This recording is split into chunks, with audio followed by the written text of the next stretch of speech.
I'm always amazed by how people can spot what a car is from the tiniest of details. So I don't know if I've given too much away here or not enough, but what do you think? Any guesses so far?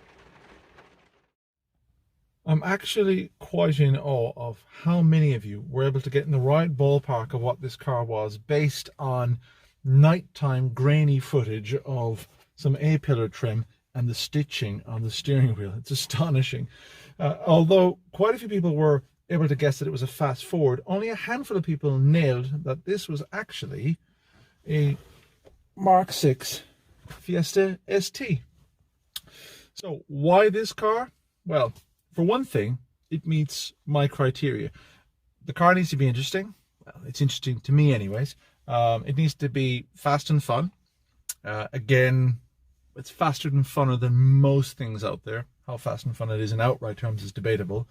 It needs to be low mileage. This is a, as I said, 2007 car with 63,500 miles that I've verified through the MOT history. So that's remarkably low for a car of its age. And it has to be something that I can add value to. And that I'll talk a little bit more about in a sec.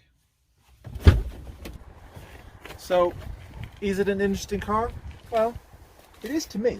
You know, we grew up a Ford family, partly because my dad worked in the factory in Cork, and also because the Cork 20 Rally used to pass quite near where I lived, so I'd watch sort of Mark II escorts on opposite lock coming through the crossroads about a mile from my home. And then the very first car I owned was a Ford, and the first hot hatch I owned was also a Ford. Actually, it was the granddaddy of this car. It was a Mark I XR2. But I've never owned any other Ford since then, apart from a sport car. And I'll be honest with you, I didn't really like the sport car or the XR2. But having said that, as a journo, all the way through the noughties, I drove so many Fords that I absolutely loved, including the predecessor to this, which was the Z-Tech S, which is a brilliant car, and the successor to this, which was the Fiesta ST, the Mark VII, again, a brilliant car. This car, I drove it at the launch, not the ST, but the standard car, and thought it was a cracker, but I was living in the States when this was launched, so I've never driven a Fiesta ST. So, for a whole lot of reasons, this is an itch that I need to scratch. So is it fast and is it fun? Well, the raw figures suggest that it's quick rather than fast. And as for being fun, I've no idea really. I've not driven this anywhere. But the reviews at the time suggested that, you know, while it was a fun car, it wasn't quite as engaging, say, as a Renault Sport Clio or a Mini Cooper S. But because it's a Ford and parts are cheap and garages are everywhere, and because it has a relatively pedestrian, normally aspirated Mondeo engine with 150 horsepower, this little hatch was surprisingly easy to insure, and because of that, it's still very popular to this day and still commands surprisingly strong money. Tidy low mileage examples of these cars can make up to 3.5, possibly even 4 grand if they're really, really clean. And this car certainly has good bones. I mean, the interior is pretty much in perfect condition. The only thing that's broken is the little seat release handle here, but that breaks on pretty much all of them, and they're a fiver to replace. But everything else is here. The original 6CD changer, steering wheel's not worn, the pedals are all nice and clean. There isn't even too much wear on the bolster. So all in all, pretty good in here. And the good news continues outside. The bodywork is largely scuff and dent free. The alloys could do with a bit of a refurb. That needs replacing on this side of the side stripe. This again just needs to be popped back into place, but there's no rust, and overall it's very, very tidy. So what did I give for it? Well, I just paid £1 grand for this plus 200 quid to ship it here. But there's a reason, and that's where I add the value. So if the car is potentially such a good little thing, why did the previous owner let it go so cheaply? Well, its MOT ran out in December, and the previous owner brought it for its MOT, but the ABS light was on, and that's an automatic fail.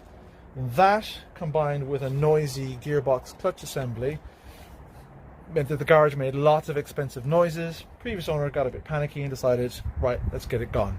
Now for me, this works out perfectly because this plays into my hands. This is what I love to do. Investigate, figure it out, and get it right.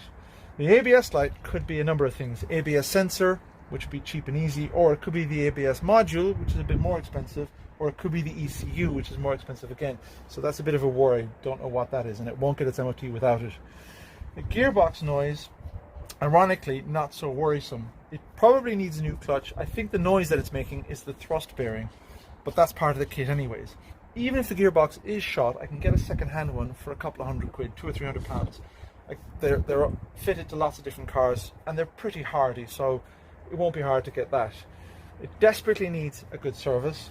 The exhaust is blowing on it, so that'll need some attention. The rear tires are shot, so they'll need replacing. And also the power steering fluid, if I take this off here, is black, and you can see it's all around the reservoir there. And the hose as well, I think, is split. There's lots of oil all the way down it, or fluid, I mean. So that's a known issue with this car, so that needs to be addressed as well. But if I can get all that done for under 800 quid, then this car will stand me just £2,000, and that means I can enjoy it for a little bit and move it on for a tasty little profit. And more importantly, I'll have put a cracking little car back on the road. Buying a project car in lockdown has been an interesting experience, to say the least.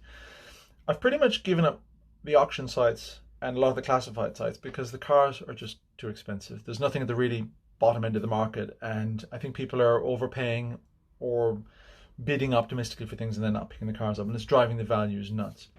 I actually found this car on a social media site. Someone had posted it a few weeks ago and then had kind of forgotten about it. And how I came across it is I use one of my little search terms. Whenever I'm looking for a project, I'll look up things like needs clutch. I won't look for a specific car or anything like that. I'll just put in needs clutch, and then I'll scroll down through what's there. And sometimes one of the cars on my short list will appear. And that's what happened here. It's also interesting in that I learned a lot about the vendor by having a sniff around on his social media profile, just to make sure that it's not a dealer or that's an actual authentic vendor. And then I learned a lot about his character just by our interaction. He was very willing to take photographs, to answer all my tedious questions, and was willing to negotiate because he understood, and I was able to explain to him that, look, I'm assuming more risk than normal here because the car, I can't see it, I can't drive it, and I'm going by your description. So I was able to negotiate a very good price, which I was happy with. And it's also worth noting, this wasn't the first car that I was interested in, but it was the first one that I felt comfortable enough with the vendor to hand over £1,000 to. It's not the first car I've bought sight unseen. I've bought a few before, but they've always been a couple of hundred quid, and they've always had MOTs, and I've always been able to go and pick them up and drive them home. As this was a bit different. This one I had to arrange transport, and I didn't know what it was going to be like until it turned up on the drive. And I'm not going to lie, there was a few gnawed fingernails until it actually turned up. But when it did, I have to say I was pleasantly surprised at how good Nick it was and how honest and fair the vendor had been with me. So overall, a great experience, particularly in that I didn't have to leave my desk. I did it all remotely, and then a few days later, a car shows up. So job one was to take the battery out of it and recharge it because it was absolutely dead, and that sometimes can cause issues as far as the PCM, which is Ford speak for the ECU. So I've recharged that now and just bolted it in just temporarily. It's just sitting in there. I can't drive it anywhere because it doesn't have an MOT, but at least now I can run a diagnostics check at it with my little OBD scanner. Just as an aside, as I was having a poke around the car, I did notice that in the glove box, the locking nut key is actually in the glove box, which is something I actually totally forgot to ask about. So fortunately that was there. And also, while rummaging through the paperwork, and the good news is there's loads of history with this car up until about early 2018, then it all runs a bit dry, but all the early history is there. So this is a car that's been well taken care of over the years, which is very assuring. But also within the paperwork, I found the code for the stereo. Having disconnected the battery, I just realized that I can't reactivate the stereo without the code. Fortunately, that the little card is in the paperwork. So that's good news as well.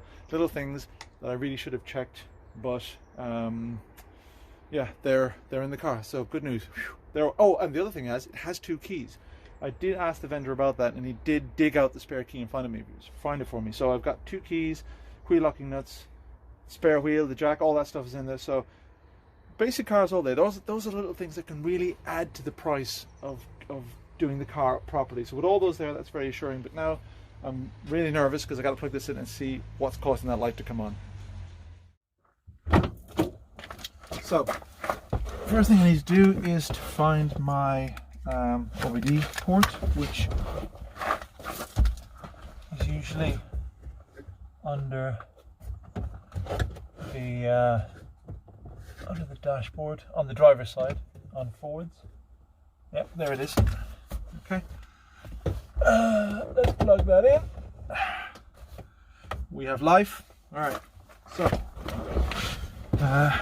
always with these things, the next thing to do is turn the key on, turn the ignition, and let's get reading. Okay, so here are my codes. 607 control module performance, that's PCM, that's not good. Throttle actuator control module processor, okay, that's the throttle body. Force limit RPMs, that's limp mode. And that's stuck closed. Okay. So what I'm going to do now is I'm going to try and erase those codes. Just to see what will happen. Okay, turn, and now, am I sure?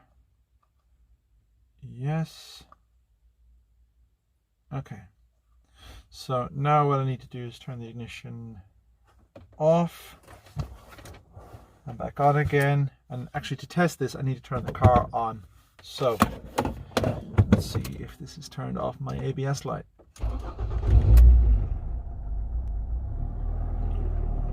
Nope, it's still on, unfortunately. There it is. Let me just check that red one. What's that? Alright, okay, so that's the handbrake. That one's fine. So still just no other engine lights on, nothing in the computer. Just that warning sign, that warning light. The frustrating thing about the ABS light is it might be that it needs to turn over a few times for the sensor to get a reading, and I can't do that because the car doesn't have, well, I have an access road at the back here that isn't a public road that I could rumble up and down to see it, just put a few turns in the wheel to see if that'll turn it off. So I think I'll do that in the first instance before I start digging any deeper. That may have solved it. I'd be surprised if I was that lucky, but let's see. Okay, so I've literally just driven about, well, if we see the back there, you can see the Audi, that's my next door neighbor. So I've literally driven 30 feet and the ABS light has gone out. Now I can't drive it any further because I don't have an MOT. This is the little access road we have here. But that's encouraging, but I'd never be that lucky, would I? A zero cost repair? I don't know. I just don't know. Things never work out that well. They never do. It's going to come back on again. I'm going to go up the little access road here another little bit, turn around, come back down, park it, and see what happens. No, this isn't the end of it. It never works out this well. It never does. Right, so I've been up to the top of the road, turned around, on the way back down, ABS light back on again. Let's have a look at what my OBD says now. Read codes. There's no, okay, it's giving me no codes now. No, I don't want to do that. But I don't know what else to do. There's no codes on there. There's nothing to read. Okay, so there's not much more I can do now. That was interesting, if somewhat inconclusive. I need to go off and have a think about this, do some research, look up the forums, all that kind of stuff, and see what's out there. I need to also order my little OBD connector that talks to the laptop and get the unfortunately named 4Scan software on my computer so that I can have a proper look at the brain of this car and figure it out. But it's interesting. It's not throwing up an ABS sensor, but something in the ABS system is not happy, and I know that the throttle body is one of the things that talks to the ABS sensor, because it's all tied into the traction control and the ESP system, which this car doesn't have, but if you order it, they're all tied in together. So anyway, long story short, some investigation required, but today I need to stop and yeah, just get the laptop fired up and start doing some investigations.